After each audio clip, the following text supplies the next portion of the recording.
Mga idol, narang pinakala nga kinaso, no? Sir Idol, dali, nakoy kwento nimo. Kini nga shell, mga kagad, mga ning pinaka-deadliest seafoods under the sea. Mo na gitawag sa taga-isla lain nga sigarilyo ug manigarilyo. Matunok ani kini niya dre mo ni itunok. Hiner ni siya pero matunok ani. Mo ni magpatay og ilipante. Pero kini karon siya may atok mukbangon.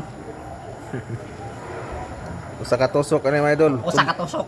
Tumbang elepante. Pero kini siya pod siya usa ka tusok, yummy pod. Dara.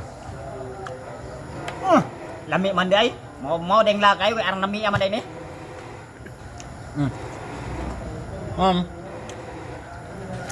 Mani makita niya sa YouTube, mga gad nga didli kayo ni siya. Pero tinuod din didli jud kayo ni siya, ayaw mo kumpiyansa ni inyong kwaon.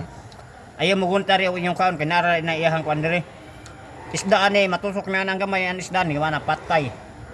Sa mutakag tao. Alright mga idol, matutong knowledge karong mga takna. O i-share mga idol para daghang makaibaw sa tong knowledge trivia.